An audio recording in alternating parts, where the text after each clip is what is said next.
Hi, I'm James O'Keefe. I'm with Project Veritas. Today I'm in Concord, New Hampshire, and I'm going to confront Assistant Deputy Attorney General Richard Head in Concord, New Hampshire, outside the Department of Justice here in the state. I'm going to ask him if he ever responded to my FOIA request to him a year ago, where I asked him for all communications between him and Eric Holder. We know that the Department of Justice has been spying on the Associated Press. What you may not know is that the Attorney General's office here in New Hampshire tried to indict myself and my colleagues last year for exposing voter fraud. I'm also going to give him a copy of my book called Breakthrough. There's a chapter in it called The Rise of Richard Head. It talks about how Mr. Richard Head sent a letter to a young woman in New Jersey asking for all of my illegally obtained emails. I'm going to ask him why he did that. And we're going to give him a book and see what he says. Hello, how are you today? Hi. My name is James O'Keefe, and I'm with Project Veritas, and I'm here to see Assistant Deputy Attorney Richard Head today. Yeah, he's not expecting us, but I'd like to get a comment on a story that we're releasing next week. There's a new book coming out. It's called Breakthrough. There's an entire chapter about Mr. Head in it, and it talks about some of the injustices committed against members of my citizen journalism team over the last year. Mr. Head. How are you? Hi, I'm James O'Keefe. Welcome to New Hampshire. Thank you for having me. I really appreciate you coming out. Would you just mind answering a few questions? Not at all. Can we do it in the lobby here? Sure. Great. 3 cameras. It takes 3 cameras for this meeting. Well, the reason it takes 3 cameras is when you're like me and you've been, had your evidence destroyed and charged with a crime you didn't commit and had the feds prosecute you. That's why we play it safe, because we've had injustice, dealt with injustice. So I wanted to tell you about my new book. It's called Breakthrough. There's a copy of it. This is the copy of the book. It's coming out Tuesday. It's through Simon & Schuster's Threshold Editions. And in the book, I want you to open up to the dog-eared page on 200, and I believe it's 60 something. And Several dog-eared pages. right here.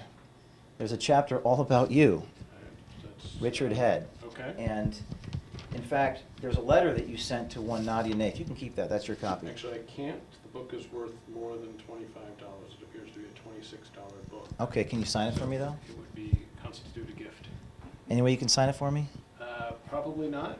Oh. I think I'll decline to sign it. Okay, if you, I would have loved that. There's a FOIA public records request that we sent to your office on May 8th, where we asked for all communications between you and Eric Holder's Justice Department, because recently it's been found out that the Department of Justice has been spying on the Associated Press. You sent a letter to Miss Nadia Naif, a young woman who had said to have gotten all my electronic records, and that was not lawful. I did not consent to 7 years worth of my emails being given to her. You sent her a certified letter the morning of a hearing, and you asked her to give those potentially illegally obtained records to your office. Why did you send this letter? And did you know that those records were illegally obtained? I had received information she had the emails. Mm-hmm. I didn't have information as to how or why she had possession of them. At that time, we were in an investigation. Those emails may have been useful, and since she had possession of them, I made a request for them. Okay. And does your office plan on responding to this public records request pursuant to New Hampshire Code 91A? Actually, I thought I had a long time ago. If you have, who did you send that to? I remember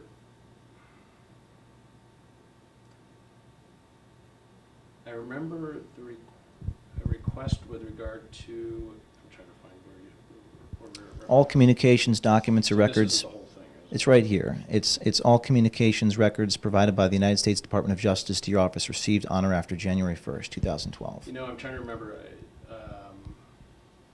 I remember receiving a right-to-know request that had to do. Oh no, this is different. This is what I'm thinking of. I'm thinking of somebody else's right-to-know request.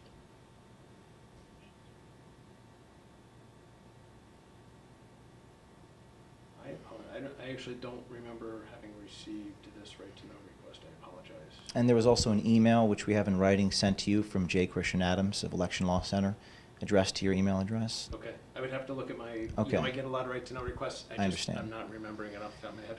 Okay. And do we have a time frame on when you might respond to this, given the fact that the Department of I'll take a look. Justice? Okay. I But mean, given the fact they're spying on reporters, we just want to kind of get some accountability. And last year the New Hampshire Department of Justice sent some some officials to the house of one of my colleagues, and basically what amounted to a raid. They went into his house. They basically, the family felt terrorized based on what happened. Did you know about that?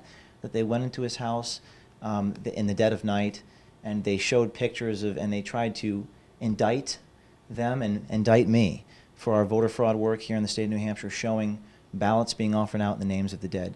Why did the state of New Hampshire use that recourse? Why did they try to indict me for doing investigative reporting? So a slightly loaded question in terms of the way it was phrased. I would not describe the effort by the investigator to locate you during the course of an investigation regarding some work that you had done in the state of New Hampshire in the way that you characterized it. So taking that aside, I am aware that an investigator, in an effort to locate you, did talk to family members. And was there a criminal grand jury subpoena present with that investigator when he went to Mike Rogers' house in May of 2012? That I'm not commenting on in terms of anything relating to grand jury work.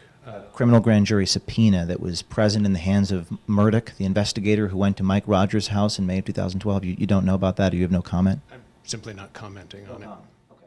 Breakthrough, the new book by James O'Keefe, out June 18th. Pre-order it today at breakthroughthemedia.com.